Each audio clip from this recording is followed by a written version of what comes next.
Welcome to the Downtown Dogs. My name is Jimmy Rogers, and today's guest had the longest receiving touchdown for the Washington Huskies in the 20th century.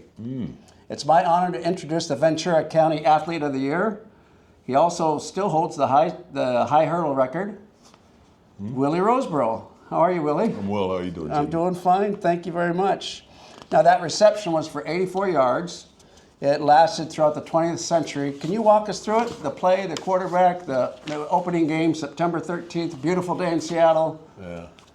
As much as I can remember, that was the first time I ever touched the ball in the game.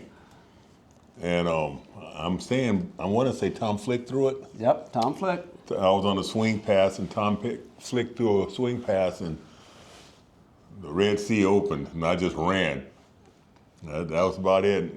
There was no one between me and the end zone. Just straight ahead. Straight ahead. Some good blocks downfield. Anthony, Yep. Aaron, Stransky, Scansy, one of those guys, two of those guys. All of them did good blocks, yeah.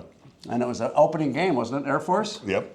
And that held until like 2000. Which all my friends called me to tell me my record has been broken. You know how the Huskies are. Yeah, I sure do. Now you're from Simi Valley, which is north of LA. Is that correct?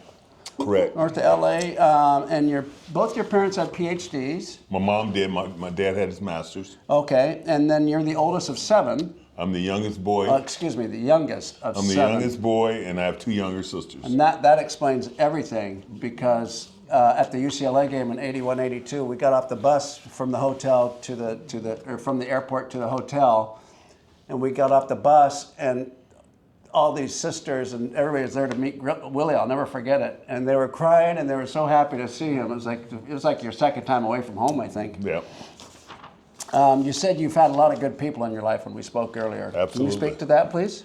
Well, I think probably the biggest influence I had, a couple of biggest influences, my track coach in high school. Which when I went from junior high to high school, he went from junior high to high school with me. And he taught me how to run the hurdles, and he pushed me and took me to a ton of meets, and he was just, where my parents sat, he sat. Mm-hmm. So in every Rose Bowl I ever went to, he sat right there with my mom.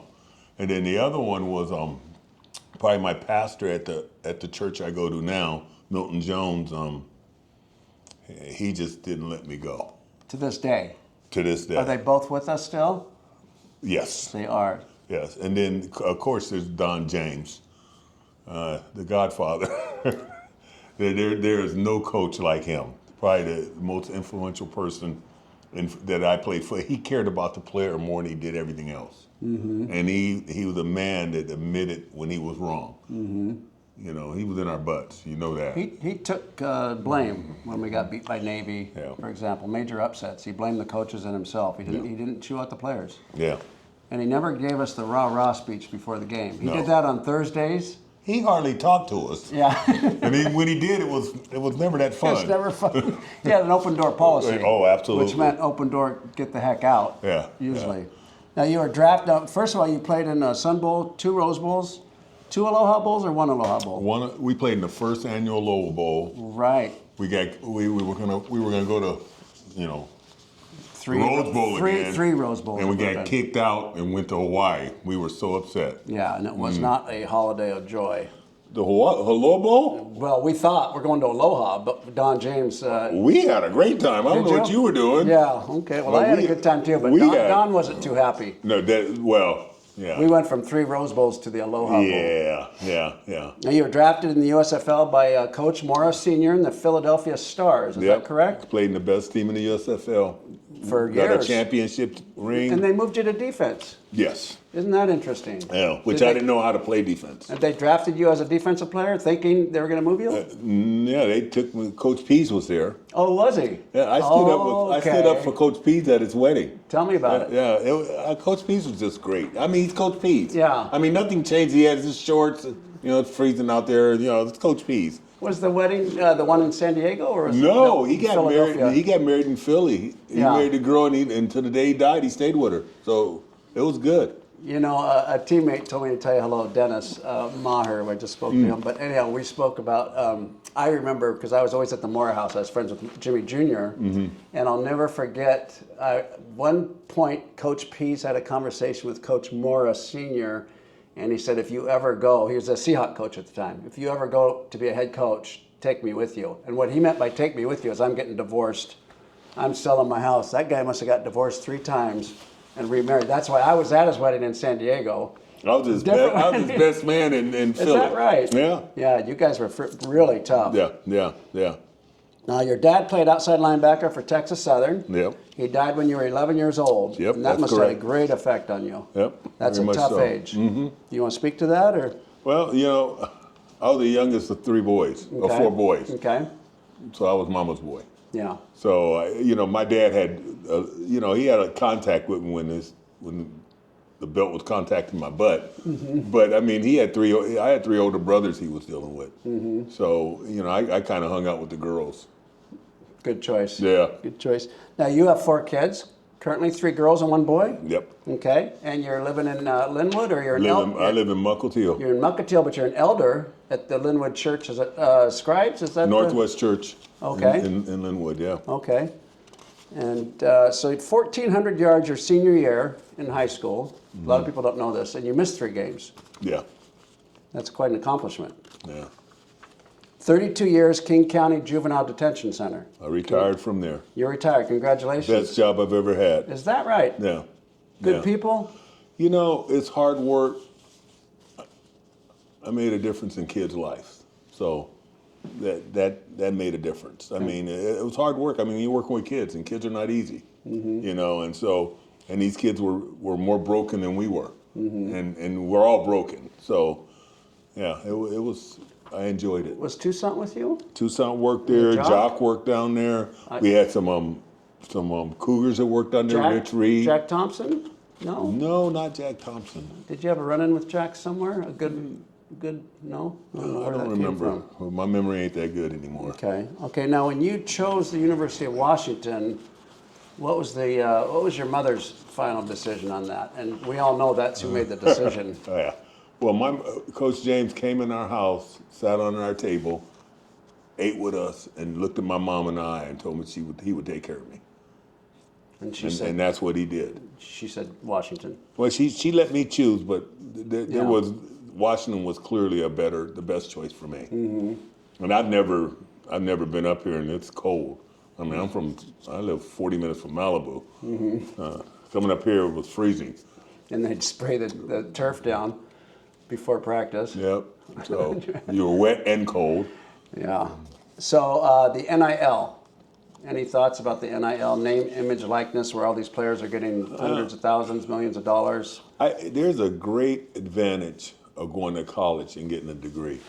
Everybody wears a Rose Bowl ring, and I wear this ring, and that's my... Put that up like this. That's my Letterman ring. Okay. That says that I graduated. Okay. And I lettered. And that graduation took me further than football ever did. So the pay a player, you lose focus, to me, you lose focus on why you're going to college, which is to get a degree. And because how long does football last? Even the great players that we played with, how long did football last? I mean, you got Doug and Mark that, you know, you got 11, 13 years, but I can name 10 other players in 3 years or a year or 2 years, you know. So your degree takes you a lot further and gives you a lot more roundedness than it will, because then you're playing for money. And I'm gonna be honest, that takes the fun out of it. When I played in the USFL, although it was fun, and I played in Wembley Stadium. You know, I mean, we had fun. The money takes the fun out of it. I mean, because if I'm doing something wrong, you'll say you're doing it wrong. Do it like this. Well, these guys are trying to make a team. They got a livelihood. They're not telling you nothing. You do something wrong, they're going to encourage you to keep doing it wrong, right, so you can get cut. Well, is that how it's going to be when they do all this? That it's not. We were about team at the UW. We'd fight among ourselves, but you don't fight against us. That's a whole different fight. You know, that's family. And I don't know if putting money in there is going to help that. I learned a lot of lessons being at the UW. about character and honor and friendship and teammates and being together that I don't know if you're going to learn. I did not learn in the pros. You did not learn that in the pros. That's great to hear. We've got a situation where a quarterback was given $6 million, signed a contract, and then the next day LSU offered him $7 million. I don't know if these numbers are exact or not. I thought it was $1 million and they offered him $2 million. No, it was much more. Really? Yeah, the $6 million is a pretty good source. He comes back for, not for the right reasons, for legal reasons. And we're a forgiving bunch. I mean, winning seems to solve everything these days. But my question to you is, do the teammates forgive him? Yeah, I think they do, but to me, there's the loyalty thing. I mean, we were at the U because we were Huskies. I mean, the first year didn't mean nothing. It grew to mean something. Right. I went to the University of Washington Huskies. That meant something. Well, if you're paying me, does it mean something? When you get a degree, it means something that you did this. Well, do I really have to go to class if I got $6 million? Not really, No. So I think the players will forgive them and they'll go on and win. The whole question of being bought doesn't appeal to me at all. And therefore, they're buying players. That doesn't appeal to me. Did you consider any other schools? Oregon State. Who was the coach? Shortly, I don't know. I hardly remember our coaches. But after I came here, I was like, I'm not going anymore. Yeah. But the recruiting trips, you went on them. I mean, they were a joke. Who recruited you? Ray E. Dorr. How about players? Tom Pors. Oh, Tom, okay. Shut up, stupid. Tom is, yeah, because he was from Ventura. Yeah, So yeah, that's who recruited me. talented guy. Very talented guy. Kind of a Tony, what was the singer's name with all the hair? It'll come back to me in a second. Yeah. You know who I'm thinking of? Yeah, Tony Orlando. Yeah, that's exactly, exactly. But yeah. Who did you recruit? Who came here? On there? I didn't do much recruiting. I spent a lot of time being hurt. Remember, I blew out my knee going into my junior year, and I didn't miss a year. I went home, went rehab, and came back and played the very next year. And I had 4 screws put in my knee in a major surgery. So I didn't have that What time. year was that? I want to say going into my junior year. You recovered very well. I recovered really well. I went home. I did not want to stay in school for 5 years. For one thing, I was going to already be done. I was already done when I was going into my 4th year. I was just taking electives. So, What'd you get your degree in? social welfare. And I got a master's in Bible. Good for you. Yeah. So I didn't want to stay in school for 5 years, and so I went home and rehabbed and came back and had the best year. My junior year was probably my best year. Now your physical being right now is Broken. on a scale of 1 to 10. Probably a 5. I just had back surgery. It's my second back surgery in 2 years. I'm walking with crutches and stuff. So. Yeah. Do you regret playing football? Oh, absolutely not. With all these injuries, you've got. Not all this was football. I'm a 3rd-degree black belt. I fought in tournaments. I skied. I mean, I had fun. And when I say skied, I skied. I went 1 year 30 times. I skied Whistler 3 or 4 times. I had no idea. Oh, absolutely. I like to see you coming down that hill. Yeah, there's some funny stories. But I skied and I had a lot of fun. Okay. I boat and water skied and, it's not just football that breaks you up. Most memorable Husky game. When we won the Rose Bowl. There was probably no feeling. You're playing tight end. Yeah, even winning the USFL championship, there was no feeling like when 106,000 people yelling and screaming and winning the Rose Bowl. That was probably the most memorable. Do you have a most memorable play? I really enjoyed blocking for Jock. Jock Robinson won the MVP of the Rose Bowl, and my whole job was to block Andre Tippett. Andre Tippett, also a black belt. Yes, and he was a All-American, and my whole job was to keep him off Jock, and he had 1 tackle the whole game. And Jock was a freshman at the time. He was third string tailback, and he got the MVP. Jock ran. I thought he was a sophomore, but I could be wrong. But Jock ran like Gale Sayers. Yeah. He was the smoothest runner I've seen. So yeah. Do you have a most memorable moment as a Husky, on or off the field? Maybe with Don James and your mother? We were playing WSU, which is, I never understood the rivals because I didn't really watch football when I was a kid because on Saturday. Plus you're from Northern Cal. No, I'm from Southern Cal. Okay, Southern Cal. But on our family on Saturdays, you worked. So I had no intention of staying home watching the game while my dad was digging up the yard 9,000 times. So I really didn't watch a lot of football. So the most memorable, what was the question? The most memorable Husky experience, moment on or off the field. So I don't understand the rival stuff. Right. I didn't really understand the UCLA SC. I didn't understand all that rival stuff. But we were playing WSU and we were mad for some reason. And I blocked this guy, and I got to the right to the sideline, and I took him, I shoved him over all the way over the benches, and they flagged me. And I don't think I've ever had a flag before. And Coach James called me to the sideline. He grabbed my face mask and yelled. You know how that head was going? He yelled at me. And I was mad because to me, I'm doing what I was taught to do. Well, the story is that Monday he calls me in his office. I'm like, oh gosh, I'm in trouble again. He called me in the office and he said, that was the best block I've ever seen. And shook my hand. I apologize. That's Coach James. That's Don James. And that's and I remember that play specifically. So. What gets you out of bed in the morning? Jesus. So you pray how often? Well, it's not just praying. It's a ministry. People are broken. People all around us are broken. Our society's broken.